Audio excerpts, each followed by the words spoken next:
Hello, ಎಲ್ಲರಿಗೂ ನಮಸ್ಕಾರ. ಇದು ನಾವು ಸಾಮಾನ್ಯ ವಿಜ್ಞಾನ ಜನರಲ್ ಸೈನ್ಸ್ ಅಂತ ಹೇಳ್ತೀವಲ್ಲ, ಇದ್ರ ಬಗ್ಗೆ ಪೊಲೀಸ್ ಕಾನ್ಸ್ಟೇಬಲ್ಸ್, FDA, SDA ವಿದ್ಯಾರ್ಥಿಗಳಿಗೆ ಬರ್ತಕ್ಕಂಥ ಪ್ರಶ್ನೆಗಳು, ಕಾಂಪಿಟೇಟಿವ್ ಎಕ್ಸಾಮಿನೇಷನ್ ಬರ್ತಕ್ಕಂಥ ಪ್ರಶ್ನೆಗಳ ಬಗ್ಗೆ ಕೆಲವು ವಿಚಾರಗಳನ್ನು ತಿಳ್ಕೊಳ್ಳೋಣ. ಈಗ ಈ ಕಾಂಪಿಟೇಟಿವ್ ಎಕ್ಸಾಮಿನೇಷನ್ ನಲ್ಲಿ ಮಲ್ಟಿಪಲ್ ಚಾಯ್ಸ್ ಕೊಟ್ಟಿರ್ತಾರೆ.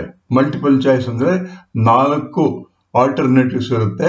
ಅದರಲ್ಲಿ ಒಂದನ್ನ ನೀವು ಕರೆಕ್ಟ್ ಅಂತ ಸೆಲೆಕ್ಟ್ ಮಾಡಬೇಕು.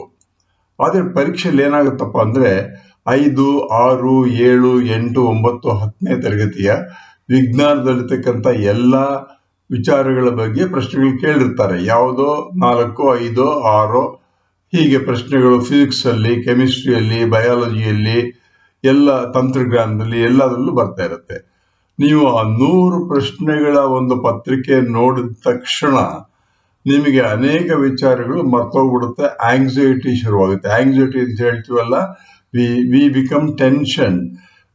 when once we are in tension, then even the known answer looks to be highly confused. So when you look at the 4 possible answers, only one answer you will have to tick. Even that becomes difficult sometimes. Therefore, my advice is that read the textbooks of the class 5, 6, 7, 8, 9, 10 properly, or you follow the questions that you normally get in the YouTube, like me or many other people who would write the questions in the YouTube, and the content will be there. So read or listen to that several times so that it becomes easy for you to answer the questions. This is all my suggestion for you. ಈ ದಿನ MCQಗಳನ್ನು ನಾನು ಕೊಟ್ಟಿದ್ದೀನಿ. 12 MCQಗಳನ್ನು ಕೊಟ್ಟಿದ್ದೀನಿ. ಇವತ್ತು ಒಂದು ಹೊಸ ರೀತಿಯಾಗಿರ್ತಕ್ಕಂಥ ಒಂದು ನೂತನವಾಗಿ ಒಂದು ಪ್ರಯೋಗ ಮಾಡ್ತಾ ಇದ್ದೀನಿ. I am trying to give you a new kind of question and answer technique. You try to understand that. In the questions, you find on the left side of your hand, you will have the Kannada questions, and on the right side you have the English questions. ಎಡಗಡೆ ಕನ್ನಡದಲ್ಲಿ ಬರೆದಿದ್ದೀನಿ, ಬಲಗಡೆ English ನಲ್ಲಿ ಬರೆದಿದ್ದೀನಿ. ಪ್ರತಿಯೊಂದು ಪ್ರಶ್ನೆಯನ್ನ ಕೆಂಪು ಶಾಯಿಯಲ್ಲಿ ಬರೆದಿದ್ದೀನಿ. ಉತ್ತರಗಳನ್ನ ABCD ಅಂತಕ್ಕಂಥ ಉತ್ತರಗಳನ್ನ 3 ಕಪ್ಪಲ್ಲಿರುತ್ತೆ, 1 ಕೆಂಪಲ್ಲಿರುತ್ತೆ. ಕೆಂಪಿನಲ್ಲಿರ್ತಕ್ಕಂಥದ್ದು ಸರಿಯಾದ ಉತ್ತರ. ಇದು ಉತ್ತರ ಯಾತಕ್ಕೆ ಸರಿ ಅನ್ನೋದನ್ನ ನಾನು ವಿವರಣೆ ಅಂತ ಕೊಟ್ಟಿದ್ದೀನಿ. ಅದನ್ನ ನೀವು ನೋಡ್ಬೇಕಾಗುತ್ತೆ. I have given the questions in the red colour and 4 alternatives, 3 in the black color which are wrong, 1 in the red color is right. After this, I have given you a explanation. Try to listen to explanation and find out what they are. The first screen you have here 2 questions. One is on DNA and the second is on a gas. Let's see them. ಮೊದಲನೇದು DNA ಮೂಲ ರಾಸಾಯನಿಕ ಸಂಯುಕ್ತ ಯಾವುದು? A. ಜಲಜನಕ, B. Uracil, C. Nucleotide, D. Nucleoside. ನೋಡಿ, nucleoside ಸ್ವಲ್ಪ ವ್ಯತ್ಯಾಸ, confusion ಆಗಬಹುದು ಪರೀಕ್ಷೆಯಲ್ಲಿ paper ನೋಡಿದರೆ. ಅದು ಕರೆಕ್ಟ್ ಉತ್ತರ ನ್ಯೂಕ್ಲಿಯೋಟೈಡ್. ಅದು ಯಾತಕ್ಕೆ ಅಂತ ಮುಂದೆ ಹೇಳ್ತೀನಿ. Which compound is the basic for DNA molecule? Answers: A.Hydrogen, B. Uracil, C. Nucleotide, D. Nucleoside. If you look at C and D, they look almost same, but they are chemically different. The correct answer is nucleotide. ಇನ್ನೊಂದು ಪ್ರಶ್ನೆ, ಹಗುರವಾದ ಅನಿಲ ಯಾವುದು? ಜಲಜನಕ, ಸಾರಜನಕ, ammonia, ಆಮ್ಲಜನಕ. ಇದರಲ್ಲಿ A. ಜಲಜನಕ, ಕೆಂಪು ಇಂಕ್ನಲ್ಲಿ ಬರೆದಿದ್ದೀನಿ, B. ಸಾರಜನಕ, C. Ammonia, D. ಆಮ್ಲಜನಕ. ಮೊದಲೇ ಹೇಳಿದಾಗೆ ಕಪ್ಪು ಇಂಕಿನಲ್ಲಿರ್ತಕ್ಕಂಥದ್ದು wrong answers. Second question is, which gas is lightest? Hydrogen, nitrogen, ammonia, oxygen. B, C, D black ಇಂಕಲ್ಲಿ ಬರೆದಿದ್ದೀನಿ, they are wrong. And A is correct. ಅಂದ್ರೆ ನೀವು ಈ ರೀತಿ 4 ಆಲ್ಟರ್ನೇಟಿವ್ಸ್ ನೋಡಿದಾಗ ನಿಮ್ಗಿರ್ತಕ್ಕಂಥ ಕಡಿಮೆ ಟೈಮ್ನಲ್ಲಿ 100 ಪ್ರಶ್ನೆಗಳಿಗೆ ಹೇಗೆ ಉತ್ತರ ಬರೀಬೇಕು ಅಂತ ಆತರವಾಗಿ ಯಾವುದೋ ಒಂದು ಬರ್ತೀವಿ. ಆ ತರ ಬರೀಬಾರ್ದು. ನೀವು ಕಂಟೆಂಟ್ ಅನ್ನು ಸರಿಯಾಗಿ ಓದ್ಕೊಂಡಿದ್ರೆ ಈ ರೀತಿಯ ಪ್ರಶ್ನೆಗಳನ್ನ 30ರಿಂದ 40 ಸೆಕೆಂಡ್ಗಳಲ್ಲಿ ಉತ್ತರ ಬರೀಬಹುದು. ಇಲ್ಲದೆ ಹೋದ್ರೆ ನೀವು ಟೈಮ್ ಅನ್ನು ಜಾಸ್ತಿ ಕಳಿಬೇಕಾಗುತ್ತೆ. ಈ ಪ್ರಶ್ನೆಗಳನ್ನ ಓದಿ ಉತ್ತರಗಳನ್ನ ಸರಿಯಾಗಿ ನೀವು ನೆನಪಿನಲ್ಲಿಟ್ಕೊಳ್ಳೋದಕ್ಕೆ ಪ್ರಾಕ್ಟೀಸ್ ಮಾಡಿ.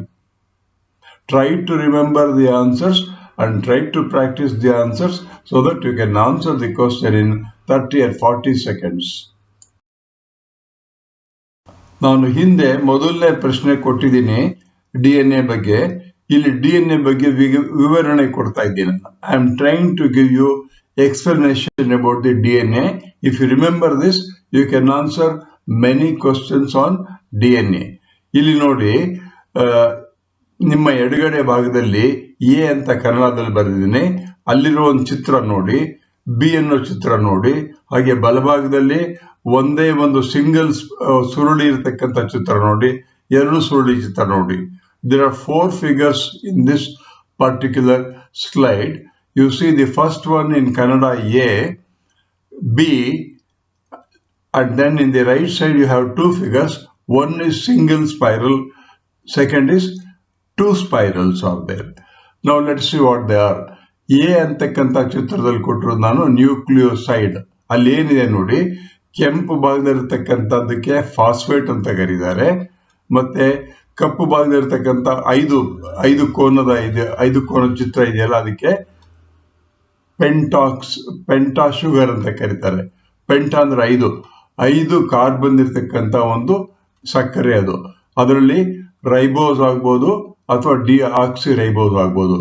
ರೈಬೋಸ್ ಸಕ್ಕರೆ ಅಂತಂದ್ರೆ ಅದರಲ್ಲಿ ಸಕ್ಕರೆಯಲ್ಲಿ 6 ಕಾರ್ಬನ್ಗಳ ಜೊತೆಗೆ ಒಂದು ಆಮ್ಲಜನಕನು ಸೇರ್ಕೊಂಡಿರುತ್ತೆ. ಅದು ರೈಬೋಸ್ ಸಕ್ಕರೆ ಅಂತ.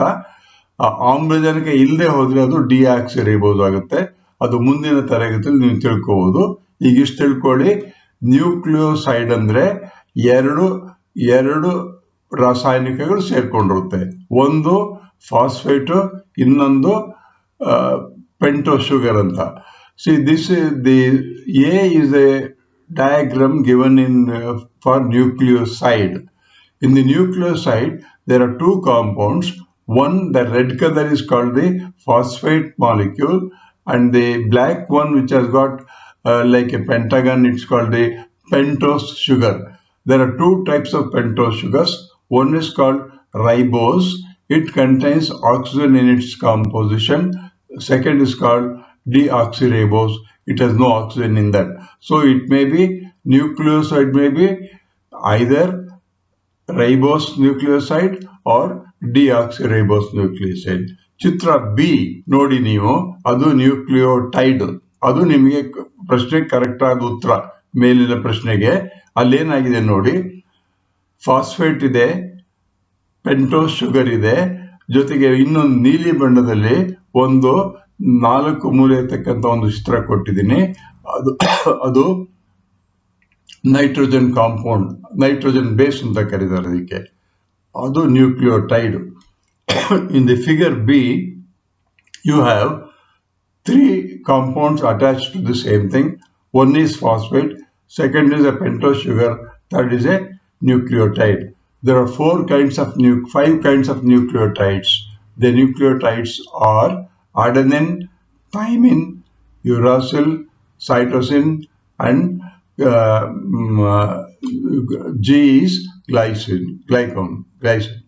So cytosine and guanine may be, thymine and adenine may be, and uracil. 4 ರೀತಿಯಾಗಿರ್ತಕ್ಕಂಥ ನ್ಯೂಕ್ಲಿಯೋಟೈಡ್ಗಳಿರುತ್ತವೆ. ಸೈಟೋಸಿನ್, ಗಾನಿನ್, ಥೈಮಿನ್, ಅಡೆನಿನ್ ಮತ್ತು ಯುರಾಸಿಲ್. ಇದ್ರ ಬಗ್ಗೆ ಮುಂದೆ ಹೆಚ್ಚಿಗೆ ತಿಳ್ಕೊಳ್ಳಿ. ಪಕ್ಕದಲ್ಲಿ RNA DNA ಅಂತ ಕೊಟ್ಟಿದ್ದೀನಿ. RNA ಅಂತ ಹೇಳಿದ್ರೆ ಅಲ್ಲಿ ಈ ಫಾಸ್ಫೇಟಿನ ಒಂದು ದೊಡ್ಡದಾಗಿರ್ತಕ್ಕಂಥ ಒಂದು ಚೈನ್ ಇರುತ್ತೆ. ಆ ಚೈನಿಗೆ ಪೆಂಟೋಸ್ ಶುಗರ್ ಸೇರ್ಕೊಂಡಿರುತ್ತೆ, ಮತ್ತೆ ಒಂದು ನ್ಯೂಕ್ಲಿಯೋಟೈಡ್ ಇರುತ್ತೆ. ಅಲ್ಲಿ 2ನೇದು ಸ್ಪೈರಲ್ ಇರೋದಿಲ್ಲ, ಅದು RNA ಒಂದೇ ಒಂದು ಇರುತ್ತೆ. ಅದರಲ್ಲಿ ಯುರಾಸಿಲ್ ಅಂತಕ್ಕಂಥ ಒಂದು ನೈಟ್ರೋಜನ್ ಬೇಸ್ ಇರುತ್ತೆ. The first one is a single spiral, that is the RNA. RNA contains only one strand. It contains phosphate, pentose sugar, and also a nucleotide. In this, one nucleotide is cytosine is there, guanine is there, thymine, instead of thymine there will be uracil, and there will be adenine. That is called the RNA molecule. In the second one, you see there are two spirals. These two spirals are connected by means of the nucleotides, and that will form a ladder-like structure, that is DNA. ಈಗ hydrogen ಅನಿಲ ಏತಕ್ಕೆ ತುಂಬಾ ಹಗುರವಾಗಿದೆ ಅನ್ನೋದಕ್ಕೆ ವಿವರಣೆ ಕೊಡ್ತಾ ಇದ್ದೀನಿ.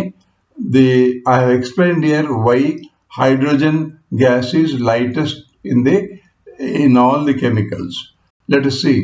Hydrogen is the lightest gas because it consists of only one proton and one electron in its atom. Due to this, the total mass of hydrogen atom is the least of all known elements. ಎಲ್ಲ elements, ಎಲ್ಲ atoms ಇರ್ತಕ್ಕಂಥ ಆಟಮ್ಗಳಲ್ಲಿ ಹೈಡ್ರೋಜನ್ನೇ ಅತ್ಯಂತ ಹಗುರವಾಗಿರ್ತಕ್ಕಂಥದ್ದು. ಕಾರಣ ಏನಂದ್ರೆ ಜಲಜನಕದ ಒಂದು ಆಟಮ್ನ ಒಳಭಾಗದಲ್ಲಿ ಒಂದು ಎಲೆಕ್ಟ್ರಾನ್ ಇರುತ್ತೆ, ಒಂದು ಪ್ರೋಟಾನ್ ಇರುತ್ತೆ. ಹಾಗಾಗಿ ಅದರ ಭಾರ ಅತ್ಯಂತ ಕಡಿಮೆ. ಇನ್ನು ಬೇರೆ ಆಟಮ್ಸ್ ತಗೊಂಡ್ರೆ ಅದರಲ್ಲಿ 2, 3, 8, 10, 100 ಹೀಗೆ ಬೇರೆ ಬೇರೆ ರೀತಿಯಾಗಿರ್ತಕ್ಕಂಥ ಎಲೆಕ್ಟ್ರಾನ್ಗಳಿರುತ್ತೆ. ಅವುಗಳ ಭಾರ ಜಾಸ್ತಿ ಆಗುತ್ತೆ. ಸೊ ಏನು ಏತಕ್ಕೋಸ್ಕರ ಭಾರ ಕಡಿಮೆ ಇದೆ ಅಂತಂದ್ರೆ, your answer is hydrogen atom has only one electron and one proton. ಜಲಜನಕ ಯಾತಕ್ಕೆ ತುಂಬಾ ಹಗುರವಾಗಿದೆ ಅಂತ ಹೇಳಿದ್ರೆ, ಅದರ ಪರಮಾಣುವಿನಲ್ಲಿ ಒಂದೇ ಒಂದು ಎಲೆಕ್ಟ್ರಾನ್ ಇರುತ್ತೆ, ಒಂದೇ ಪ್ರೋಟಾನ್ ಇರುತ್ತೆ. ಆದ್ದರಿಂದ ಅದರ ಭಾರ ಅತ್ಯಂತ ಕಡಿಮೆ.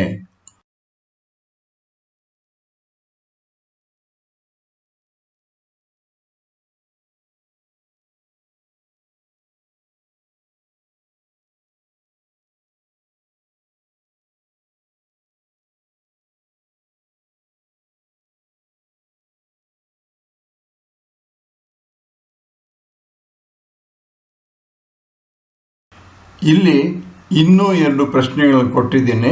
ಇದು ಸಹಿತ multiple choice. There are 2 multiple choice questions which you have to answer. First one, ಮೊದಲನೇ ನೋಡೋಣ. ಇನ್ಸುಲಿನ್ ಯಾವ ಆಹಾರಾಂಶವನ್ನು ನಿಯಂತ್ರಿಸುವುದು? ನಾವು ತಗೊಳ್ತಕ್ಕಂಥ ಆಹಾರದಲ್ಲಿರ್ತಕ್ಕಂಥ ಸಕ್ಕರೆ, ಪಿಷ್ಟ, ಪ್ರೋಟೀನು, ಕೊಬ್ಬುಗಳು, ವಿಟಮಿನ್ಗಳೆಲ್ಲ ಇದ್ರೂ ಸಹಿತ ಯಾವ ಆಹಾರಾಂಶದ ಮೇಲೆ ಇದು ಇನ್ಸುಲಿನ್ ಅಂತಕ್ಕಂಥದ್ದು ಪ್ರತಿಕ್ರಿಯೆ ಮಾಡುತ್ತೆ? ಅದಕ್ಕೆ 4 ಉತ್ತರ ಕೊಟ್ಟಿದೆ. ಎ ಗ್ಲೂಕೋಸ್, ಕೆಂಪುದಲ್ಲಿ ಅದು ಸರಿಯಾದ ಉತ್ತರ. ಬಿ ಪ್ರೋಟೀನ್ ತಪ್ಪು, ಸಿ ವಿಟಮಿನ್ ತಪ್ಪು, ಡಿ ಕೊಬ್ಬು ತಪ್ಪು. ಅದು ಯಾಕೆ ಕರೆಕ್ಟ್ ಅಂತ ಮುಂದೆ ವಿವರಣೆ ಕೊಡ್ತೀನಿ ನಾನು. On which type of nutrient insulin reacts? C we take food containing sugar, starch, protein, vitamins, minerals, and so many things. But insulin acts upon only one type of sugar, one type of food material, that is starch or the sugar. That is the one. There are 4 possible answers. Glucose is the correct answer. B, protein is wrong. C is wrong. D is wrong. Why it is wrong, we shall find out in the next PPT. ಎರಡನೇ ಪ್ರಶ್ನೆ, bakery ಕೈಗಾರಿಕೆ ಉತ್ಪನ್ನಗಳು ಅಂದ್ರೆ bread, cake ಅಂತ ಬೇರೆ ಬೇರೆ ಉತ್ಪನ್ನಗಳಾಗುತ್ತೆ. ಈ ಉತ್ಪನ್ನಗಳನ್ನು ಮಾಡಬೇಕಾದರೆ ಆ ಹಿಟ್ಟಿನಲ್ಲಿ ಯಾವ ಸೂಕ್ಷ್ಮ ಇರಲೇಬೇಕು ಅಂತ ಕೇಳಿದ್ರೆ ಅದಕ್ಕೆ 4 ಉತ್ತರ ಇದೆ. ಅದರಲ್ಲಿ ಒಂದೇದು ಈಸ್ಟ್, ಅದು ಕರೆಕ್ಟ್ ಉತ್ತರ. ಎರಡನೇದು ಬ್ಯಾಕ್ಟೀರಿಯಾ, ಅದು ತಪ್ಪಾಗುತ್ತೆ. ನಾವಿಲ್ಲಿ ಕೇಳೋದು ಇರಲೇಬೇಕು ಅಂತ ಕೇಳಿದೀವಿ. ಅದ್ರ ಬದಲಾಗಿ ಯಾವ ಸೂಕ್ಷ್ಮಜೀವಿಗಳು ಇರಬಹುದು ಅಂತ ಕೇಳಿದರೆ ಈ ಬೇಕಾದ್ರೆ ಇವೆರಡನ್ನು ಬರಿಬಹುದು. ಆದ್ರೆ ಈ ಪ್ರಶ್ನೆ ಇರಲೇಬೇಕು ಅನ್ನೋದನ್ನ ಎಸೆನ್ಷಿಯಲ್ ಅದನ್ನ ನೋಡಿದಾಗ ಈಸ್ಟ್ ಇರಲೇಬೇಕು. Amoeba, penicillin. Which microorganism is essential for in the baking industry? See the word essential important. Essential ಅನ್ನು ನೀವು ಪೂರ್ತಿ ಓದ್ಕೋಬೇಕು. ಅದು ಓದಿದ್ರೆ ಉತ್ತರ ತಪ್ಪಾಗ್ಬಿಡುತ್ತೆ. There are 4 possible answers. Yeast, correct answer. B, bacteria. For this question it is wrong. C, amoeba, wrong. D, penicillin, wrong.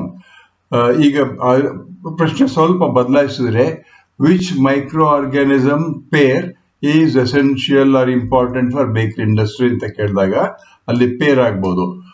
Is to bacteria, yeast amoeba, yeast penicillin, penicillin bacteria, ಹೀಗೆ pair ಮಾಡಿದಾಗ ಅಲ್ಲಿ ಈಸ್ಟ್ ಮತ್ತೆ bacteria correct ಆಗ್ಬೋದು. ಆದ್ರೆ ಈ ಪ್ರಶ್ನೆಯಲ್ಲಿ essential ಅಂತ ಕೇಳಿದಾಗ ಒಂದೇ ಒಂದನ್ನು ಬರಿಬೇಕು. ಅದಕ್ಕೆ ಸರಿಯಾದ ಉತ್ತರ ಈಸ್ಟ್ ಅಂತಕ್ಕಂಥದ್ದು. ಈ ಕ್ಲಿಪ್ ನಲ್ಲಿ ನಾನು ಇನ್ಸುಲಿನ್ ಅನ್ನೋದು ಏತಕ್ಕೋಸ್ಕರ ಕರೆಕ್ಟ್ ಉತ್ತರ ಅಂತ ಎಕ್ಸ್ಪ್ಲೈನ್ ಮಾಡ್ತೀನಿ. I have explained why insulin is the correct answer in the previous question.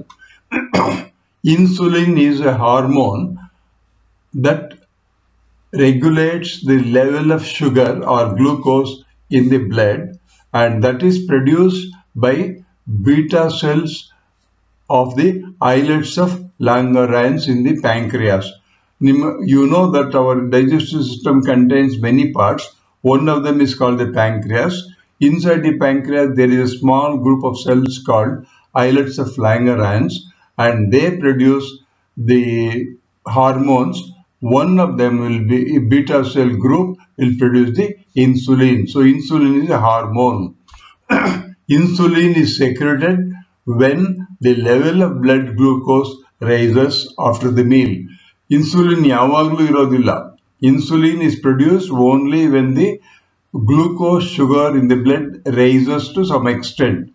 Insulin kadme, when the insulin is not produced properly, then we get high sugar in the blood, and that is called diabetes. Insulin ಅಂತಕ್ಕಂಥದ್ದು ಒಂದು hormone.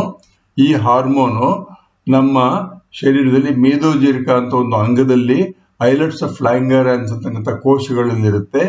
ಈ insulin ಅಂತಕ್ಕಂಥದ್ದು ನಾವು ತೆಗೆದುಕೊಳ್ಳತಕ್ಕಂಥ ಆಹಾರದ ಸಕ್ಕರೆ ಗ್ಲೂಕೋಸಿನ ಮೇಲೆ glucose ಅನ್ನ ನಿಯಂತ್ರಣ ಮಾಡುತ್ತೆ. ನಿಯಂತ್ರಣ ಮಾಡೋದು ಅಂದ್ರೇನು? ನಾವು ಆಹಾರ ತೆಗೆದುಕೊಂಡಾಗ ನಮ್ಮ ದೇಹದಲ್ಲಿ ರಕ್ತದಲ್ಲಿ ಈ ಗ್ಲೂಕೋಸಿನ ಅಂಶ ಜಾಸ್ತಿ ಆಗುತ್ತೆ. ಅದನ್ನ ಕಡಿಮೆ ಮಾಡೋದನ್ನ ಇದು ಇನ್ಸುಲಿನ್ ಕೆಲಸ.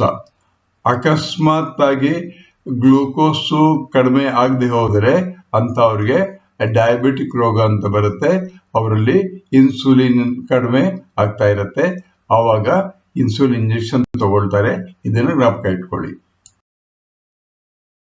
Now I am trying to explain to you the second question which I have asked you about the bakery industry. Bakery industry require a yeast which is very essential.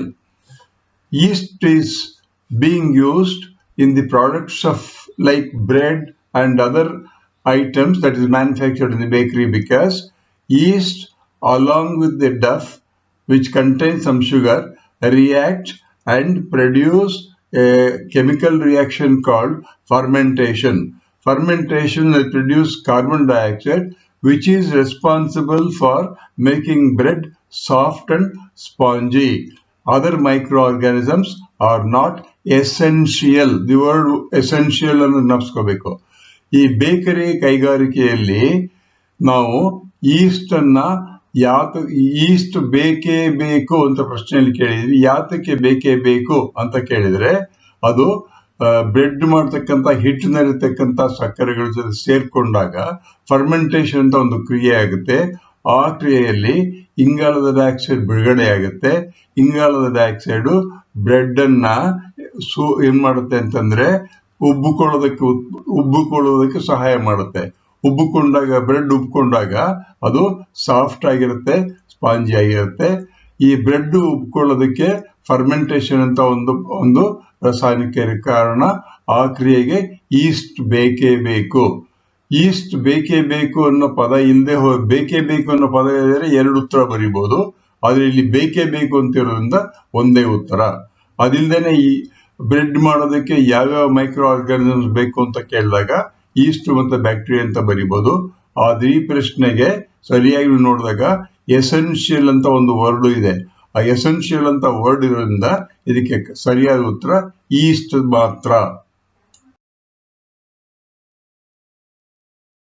ಇಲ್ಲಿ ನೋಡಿ, ನೀವು ಈ ಕರ್ನಾಟಕ ಟೆಕ್ಸ್ಟ್ ಬುಕ್ಸ್ ನ ಓದದೆ ಹೋದ್ರೆ ನೀವು ಪರೀಕ್ಷೆಯಲ್ಲಿ 100 ಪ್ರಶ್ನೆಗಳಿಗೆ ಉತ್ತರ ಬರೆಯೋದಕ್ಕೆ ಕಷ್ಟ ಆಗುತ್ತೆ. 5, 6, 7, 8, 9, 10ನೇ ತರಗತಿಯಲ್ಲಿರ್ತಕ್ಕಂಥ ಎಲ್ಲ ವಿಜ್ಞಾನದ ಪುಸ್ತಕಗಳಲ್ಲಿ ಕೆಲವು ಚಾಪ್ಟರ್ಸ್ ನಲ್ಲಿ ಇಂಪಾರ್ಟೆಂಟ್ ಪಾಯಿಂಟ್ಸ್ ಅಥವಾ ಕಾನ್ಸೆಪ್ಟ್ಸ್ ಅಂತ ಇರುತ್ತೆ. ಆ ಕಾನ್ಸೆಪ್ಟ್ಸ್ ಅನ್ನಾರು ನೀವು ಜ್ಞಾಪಕ ಇಟ್ಕೋಬೇಕು. ಅಂದ್ರೆ ನೀವು ಓದಿ ಬಹಳ ದಿನಗಳಾಗ್ಬಿಟ್ಟಿರುತ್ತೆ, ಜ್ಞಾಪಕ ಇಟ್ಕೊಳ್ಳೋದು ಕಷ್ಟ ಆಗ್ಬೋದು. ಆದ್ರಿಂದ ಯೂಟ್ಯೂಬ್ ನಲ್ಲಿ ನಾವು ಬರಿತೀವಲ್ಲ, ಬರೆದಾಗ ನಾವು ಸಂಕ್ಷಿಪ್ತವಾಗಿ ಬರೆದಿರ್ತೇವೆ. See unless you read the textbooks of the class 5, 6, 7, 8, 9, 10 of Karnataka textbooks, you will not be able to answer all the 100 questions given in your general science paper. 90 minutes. In 90 minutes, you have to answer 100 multiple choice questions.